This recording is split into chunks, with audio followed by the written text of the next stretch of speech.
My Lords, data on the gender pay gap is collected by the Office for National Statistics and published annually, with the latest results published in November 2023. This showed that the pay gap between men and women in full-time work, aged 30 to 39 years old, which is the average age of parents when they first have children, was 4.7% in 2023, down from an 11% in 1997. The publication does not include information on pay gaps between mothers and fathers, and this information is not included in any routine publication of the ONS. Therefore, the results of the analysis and the data and methods that were used by the group Pregnant Then Screwed have not been published, and therefore the government is unable to assess their basis. My Lords, my question is about motherhood penalty, which is also a major cause of child poverty. A 2016 survey by the Equality and Human Rights Commission reported that 77% of working mothers experienced discrimination during pregnancy, maternity leave, and on return from maternity leave. The Minister said, we haven't got any information. Why not? Why does the government not collect any data about discrimination, pregnancy and maternity discrimination suffered by women? And in the absence of that information, how can you eradicate that discrimination? I think the noble Lord might want to look again at what I said. I absolutely did not say the government does not gather any information on discrimination, and clearly our domestic law on maternity discrimination is absolutely clear, and discriminating against women in the workplace because they're pregnant or new mothers is unlawful. My Lords, to quote Christine Lagarde from the European Central Bank, if Lehman Brothers had been Lehman Sisters, we may have avoided a global financial crisis. We need more female representation on boards of companies, and we need more female CEOs. I'd like to ask the noble Lord the Minister, what focus is the government placing on a voluntary, business-led approach to setting targets which will achieve more women in leadership roles? So I thank my noble friend for his question, and we can all just imagine how successful Lehman Sisters would still be. But the government has long supported an independent and business-led and voluntary approach to increasing the participation of women in senior roles, both in relation to start-ups with the Rose Review, but most recently with the FTSE Female Women Leaders Review, which has set new voluntary targets for the FTSE 350, both in terms of board and leadership representation.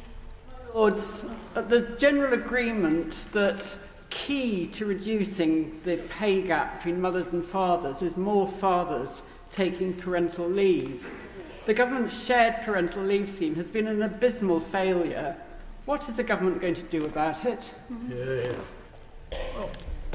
Again, I don't accept that it's been an abysmal failure. I appreciate the numbers are still modest, but they're definitely going in the right direction, with 13,000 couples taking shared parental leave in 2021-22, up from 6,200 in 2015-16. But clearly this is part of a broader cultural shift. The noble lady may wish the government to enforce everything, but this government does not wish to. My Lords, 90% of single parents are women, and 49% of these families are in poverty. Universal credit discriminates against single parents by requiring those with children over 3 to work a 30-hour week, regardless of their circumstances. What steps will the government take to end discrimination suffered by single-parent families under universal credit, so that their children are not forced into acute poverty and deprivation through unfairness and discrimination? Well, the government has made tremendous strides, particularly in relation to the national living wage. and the increases that we've seen in that in real terms since the government came into power in 2010. The noble lady, the Minister and I both know what the law says about pregnancy and maternity, but the facts are that 54,000 women a year lose their jobs because they are pregnant, and another 390,000 working mums are discriminated against or experience negative treatment. And these numbers have doubled in the last decade. On these benches, we have a plan to deal with unfair dismissal, denial of flexible working requests and failing parental leave system. And modest is a very kind way of describing the government's parental leave system. I wondered whether the government have a plan themselves and in what time frame.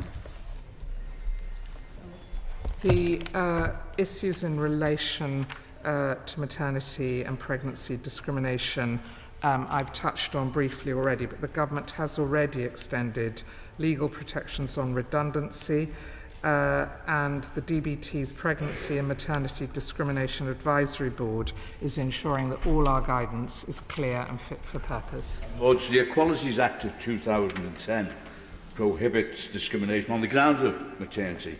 And picking up from the previous speaker, the Body Shop sacked 750 workers without any notice or redundancy package, and a company admits it broke the law.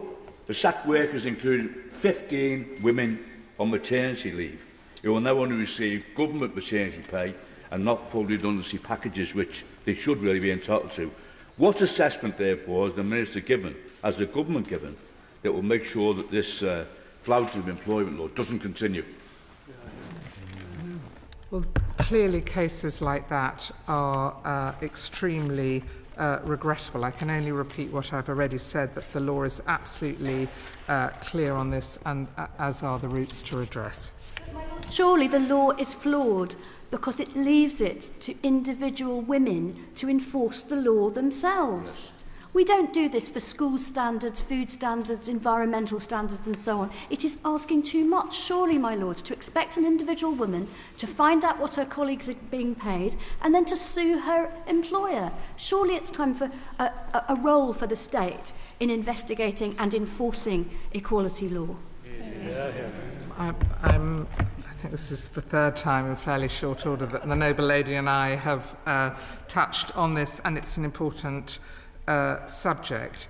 As the noble lady knows, and I know she believes this is not sufficient, but to be clear, the law already protects people who want to have these crucial conversations about pay with their colleagues, and we are seeing that people are increasingly open about discussing their salaries, and the government welcomes this shift. There were, of course, a number of cases. Over 2,500 equal pay claims were entered into the employment tribunal system between July and September last year, and each one of those is an important reminder to employers of their legal obligations. My Lords. The same report from Pregnant and Screwed also found a significant proportion of new fathers and secondary parents simply cannot afford to take their full paternity leave because of the low level of statutory paternity pay. Most other European countries have far more generous paternity leave entitlements than the UK in terms of both length and pay, which bring benefits for family bonds and supports gender equality. Will the government commit to increasing the statutory leave entitlement so that families in the UK can also reap these benefits? Well, I would say two things to the right, Reverend Prelate. Firstly, statutory leave and pay is only part of the state support available to new families in the first year of their child's life. The government also has provisions in place such as tax credits, child benefit and universal credit. We continue to believe that arrangements for paternity leave and pay are best left to employers, but I appreciate this is somewhat old research from 2016, but actually research from that time found that fathers who work full-time experience a wage bonus earning 22% more than similar men without children who are working full-time, aged 42. Commendable that the government has done something to improve the pension outcomes for women who are particularly disadvantaged. given that they haven't automatically got lower lifetime earnings due to caring roles.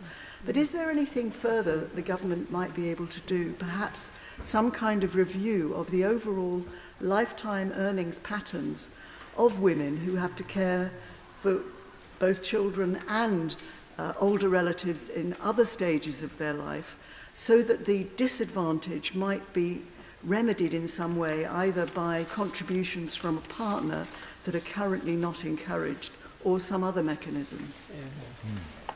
I very much welcome my noble friend's suggestion in this regard, and I would share her belief that greater transparency, more data to help understand the issues are really helpful, and I will take her suggestions back to the department.